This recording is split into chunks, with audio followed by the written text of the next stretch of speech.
एक गंदा नाला बहता था। वो बहुत ही बड़ा नाला था। आसपास के गांव और कई शहरों का गंदा पानी उस नाले में आकर गिरता था। उस नाले में से बहुत बदबू आती थी, इसलिए कोई भी आदमी उस नाले के आसपास जाना पसंद नहीं करता था। एक रात पिंकू और रिंकू नाम के दो दोस्त शहर से फिल्म देखकर आ रहे होते हैं।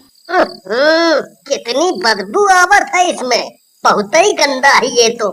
जल्दी से खिसक लो, नहीं तो यहीं इसकी बदबू से बेहोश हो जाएंगे। हाँ। तभी उन दोनों को वहाँ एक औरत और एक छोटी बच्ची दिखते हैं। अरे पिंकू, ये औरत और बच्ची इतनी रात में यहाँ कहाँ बैठी है, और वो भी इतनी बदबू में?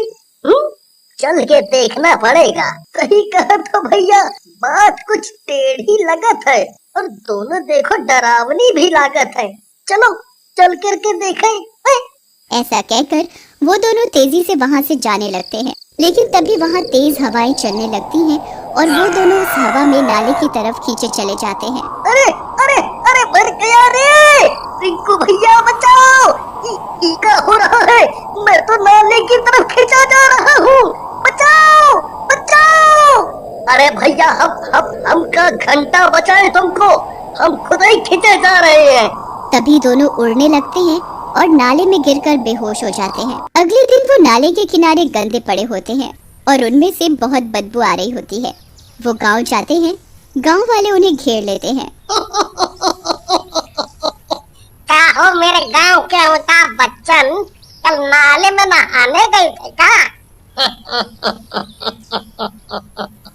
नहीं नहीं भैया, शायद रात में छोटी गंगा समझ के कूद गए होंगे बेचारे।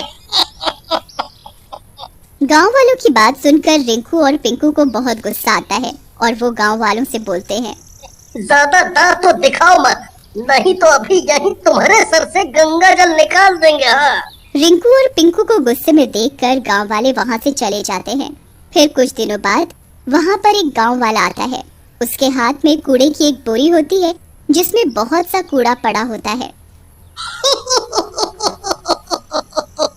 इस नाले का एक ही फायदा है कि कूड़ा फेंकने के लिए दूर नहीं जाना पड़ता, बस यहीं फेंक दो और काम खत्म।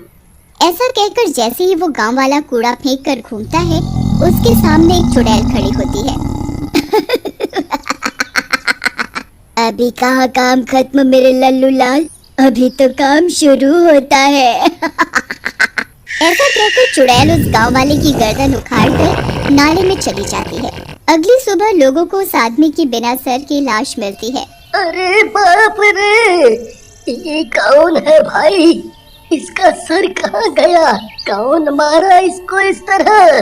तभी एक गांव वाला उसको पहचान लेता है। अरे भाई, ये तो कल्लू नाई है। ये कैसे मर गया और कौन इसके सर की हजामत कर गया?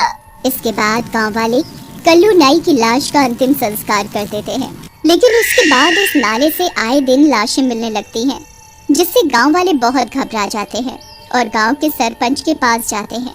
अरे सरपंच जी, कुछ करिए, देखिए ये गांव में क्या हो रहा है। आए दिन उस नाले के पास किसी न किसी की लाश मिल रही है।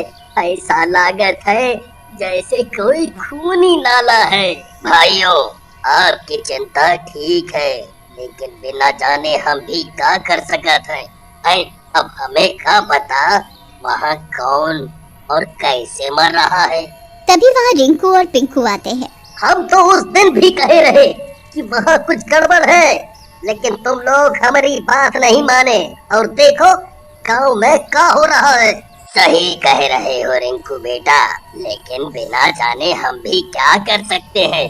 हम तो अभी यही सलाह देंगे कि कोई भी आदमी रात में उस नाले के पास न जाए। फिर सब लोग सरपंच की बात मान जाते हैं और रात में उस खूनी नाले के पास ना जाने का निर्णय लेते हैं। लेकिन रिंकू और पिंकू के दिमाग में कुछ और ही चल रहा होता है। रिंकू भैया, हम जो सोचता हूँ तुम भी का वही सोचत हो। अब भैया, हम कोई भगवान तो है नहीं जो तुम सोचो वो हम बिना बताए जान जाए या सोचने लगे। अरे ज्यादा पहेली ना बुझाओ और जल्दी बताओ क्या बात है। भी ना बहुत मजा किया हो। अरे वो रात जब हम दोनों नाले में गिरे थे तब तुम एक बात ध्यान दिए थे, वहाँ एक औरत और बच्ची बैठी थी। हमको तो लागत है उनका ही कौनो लफड़ा है, और हो ना हो वो औरत और बच्ची ही मार रही है सबको। वाह रिंकू भैया, तुम तो सचमुच में अमिताभ बच्चन हो, एक ही दिन में ढूंढ लिया कातिल को। वाह वाह वाह। फिर वो दोनों नाले के किनारे जाकर सारी बात पता करने का इरादा करते हैं और उसी रात नाले के किनारे उसी जगह पहुंचते हैं जहां पहली बार वो औरत और बच्ची दिखे थे, और फिर एक जगह छिपकर बैठ जाते हैं। तभी वहाँ एक छोटी बच्ची आती है और जोर जोर से चिल्लाती है, माँ माँ कहाँ हो तुम माँ, देखो मैं आ गई, आओ माँ, बाहर आओ माँ, मैं आ गई। तभी नाले में से एक चुड़ैल बाहर आती है और बच्ची के पास जाती है। बच्ची चुड़ैल से लिपट जाती है। मेरी बेटी तू आ गई, बता मेरी बेटी, मेरी राजकुमारी ने क्या खाया है आज, बता। माँ मैंने कुछ नहीं खाया आज, दिन भर मुझे किसी ने खाना नहीं दिया। मैं जिसके पास भी खाना मांगने गई उन लोगों ने मुझे गंदी कहकर भगा दिया।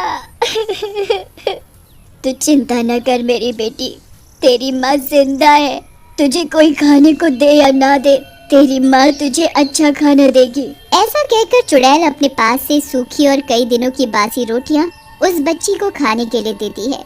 बच्ची भी उन रोटियों को खाने लगती है। ये देखकर रिंकू और पिंकू को रोना आ जाता है और रिंकू पिंकू से बोलता है,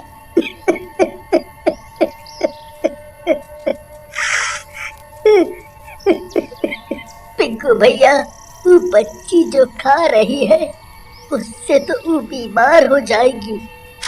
हम जा रहा हूँ उसे रोकने, हमसे नहीं देखा जाएगा, नहीं देखा जाएगा। लेकिन अगर चुड़ैल ने कुछ कहा तो? अरे कुछ भी कहे, हम वो लड़की को ऐसे नहीं देख सकते, नहीं देख सकते। ऐसा कहकर रिंकू उन दोनों के पास जाता है और चुड़ैल को बोलता है, दोस्त चुड़ैल ये क्या कर रही है, कुछ इंसानियत है कि नहीं? इस बच्ची को नाली के किनारे की बासी गंदी रोटी खिला रही है, ये मर जाएगी। ऐसा कहकर रिंकू उस लड़की के हाथ से वो बासी रोटियां फेंक देता है। इस बात पर चुड़ैल को गुस्सा आ जाता है। ये क्या किया, कुछ दे तो सकते नहीं, कम से कम जो इसके पास है वो तो मत छीनो। ऐसा कहकर चुड़ैल रिंकू को गर्दन से उठा लेती है। तभी वहाँ पिंकू आ जाता है और चुड़ैल के पैरों में गिर जाता है और बोलता है,